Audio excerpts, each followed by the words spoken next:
ത്രിഭാഷാ പ്രശ്നം കെട്ടടങ്ങുന്നില്ല. തമ്മിൽ വാക്കുപോരുകൾ മുറുകുകയല്ലാതെ യാതൊരു മാറ്റവും ഉണ്ടാകുന്നില്ല. ഓരോ ദിവസവും ഓരോ പ്രസ്താവനകളാണ് കേൾക്കുന്നത്. സ്റ്റാലിൻ ഇപ്പോഴും കലിപ്പിലാണ്. അതുകൊണ്ട് തന്നെ മോദിയുടെ പ്രഖ്യാപനങ്ങൾ നിലവിൽ വരാൻ സാധ്യതയും വളരെ കുറവാണ്. ഇപ്പോഴിതാ തമിഴ്നാട്ടിലെ കേന്ദ്ര സർക്കാർ ഓഫീസുകളിൽ നിന്ന് ഹിന്ദി എടുത്തു കളയണമെന്ന പുതിയ ആവശ്യവുമായി MK സ്റ്റാലിൻ എത്തിയിരിക്കുകയാണ്. സത്യത്തിൽ മോദിക്കുള്ള വലിയൊരു തിരിച്ചടി തന്നെയാണ് സ്റ്റാലിന്റെ ഈ പ്രസ്താവന. നരേന്ദ്രമോദിയുടെ തമിഴിനോടുള്ള സ്നേഹം പ്രവർത്തനത്തിൽ പ്രതിഫലിക്കാത്തത് എന്തുകൊണ്ടാണെന്നാണ് സ്റ്റാലിന്റെ ചോദ്യം. സംസ്കൃതത്തിനും തമിഴിനും അനുവദിച്ച ഫണ്ടുകളിലെ വലിയ അന്തരം ചൂണ്ടിക്കാട്ടിയാണ് MK സ്റ്റാലിൻ നരേന്ദ്രമോദിക്കെതിരെ ആഞ്ഞടിച്ചത്. 2026 നിയമസഭാ തിരഞ്ഞെടുപ്പിനെ തമിഴ്നാടും കേന്ദ്രവും തമ്മിലുള്ള പോരാട്ടമായി സ്റ്റാലിനും പാർട്ടിയും ചിത്രീകരിക്കുന്ന വേളയിലാണ് അവരുടെ ഏറ്റവും പുതിയ ഈ ആവശ്യം. DMK കേഡർക്ക് അയച്ച കത്തിന്റെ 8ാം ഭാഗത്തിൽ കേന്ദ്ര സർക്കാരിന്റെ ഓഫീസുകളിൽ നിന്ന് പ്രധാനമന്ത്രി ആദ്യം ഹിന്ദി എടുത്തു കളയണമെന്നാണ് സ്റ്റാലിൻ ആവശ്യപ്പെട്ടിരിക്കുന്നത്. ഹിന്ദിക്ക് തുല്യമായി തമിഴിനെ ഔദ്യോഗിക ഭാഷയായി പ്രഖ്യാപിക്കണമെന്നും സ്റ്റാലിൻ ആവശ്യപ്പെട്ടിട്ടുണ്ട്. പാർലമെന്റിൽ ചെങ്കോൽ സ്ഥാപിക്കുന്നതിന് പകരം അതാണ് ചെയ്യേണ്ടതെന്ന് മുഖ്യമന്ത്രി സ്റ്റാലിൻ ചൂണ്ടിക്കാട്ടി.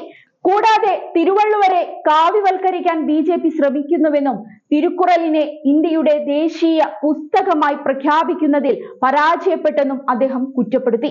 അതേസമയം ദേശീയ വിദ്യാഭ്യാസ നയം 2020 ഭാഗമായി ത്രിഭാഷാ ഫോർമുല നടപ്പാക്കാൻ കേന്ദ്ര സർക്കാർ സമ്മർദ്ദം ചെലുത്തുകയും ഇതിലൂടെ ഹിന്ദി അടിച്ചേൽപ്പിക്കാൻ ശ്രമിക്കുന്നതായും സ്റ്റാലിൻ നേരത്തെ തന്നെ ആരോപണം ഉന്നയിച്ചിരുന്നു.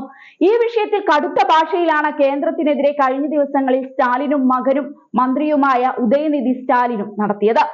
സംസ്ഥാനത്ത് ഓടുന്ന ട്രെയിനുകൾക്ക് പോലും സംസ്കൃത ഹിന്ദി പേരുകൾ നൽകി തമിഴ്നാട്ടിലെ ജനങ്ങളുടെ മേൽ ഹിന്ദി അടിച്ചേൽപ്പിക്കുകയാണ് കേന്ദ്ര സർക്കാർ എന്നും DMK അധ്യക്ഷൻ ആരോപിച്ചിരുന്നു.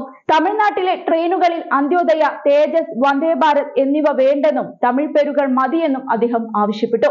BJPയുടെ നേതൃത്വത്തിലുള്ള കേന്ദ്ര സർക്കാർ സെൻട്രൽ ഇൻസ്റ്റിറ്റ്യൂട്ട് ഓഫ് ക്ലാസിക്കൽ തമിഴിന് 167 കോടി രൂപ മാത്രം അനുവദിച്ചപ്പോൾ സംസ്കൃത സർവകലാശാലകൾക്കായി 2014-23 കാലയളവിൽ 2435 കോടി രൂപ അനുവദിച്ചതായി സ്റ്റാലിൻ ചൂണ്ടിക്കാട്ടി. ഫണ്ടുകളിലെ ഈ അന്തരമാണ് DMK പ്രധാനമായും ഉയർത്തിക്കാട്ടുന്നത്.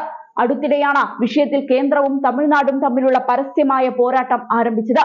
ദേശീയ വിദ്യാഭ്യാസ നയം നടപ്പാക്കിയില്ലെങ്കിൽ തമിഴ്നാട് പോലുള്ള സംസ്ഥാനങ്ങൾക്ക് സമഗ്ര ശിക്ഷയുടെ കീഴിൽ ഫണ്ട് ലഭിക്കില്ലെന്ന് കേന്ദ്ര വിദ്യാഭ്യാസ മന്ത്രി ധർമ്മേന്ദ്ര പ്രധാൻ പറഞ്ഞതിനു പിന്നാലെയാണ് സംസ്ഥാനവും കേന്ദ്രവും തമ്മിലുള്ള ഭിന്നത മുറുകിയത്.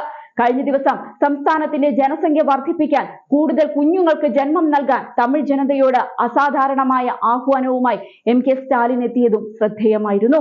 2026 നടക്കുന്ന അതിർത്തി നിർണയത്തിൽ ജനസംഖ്യാടിസ്ഥാനത്തിൽ ലോക്സഭാ നിയമസഭാ മണ്ഡലങ്ങൾ പുനർനിർണയിക്കും.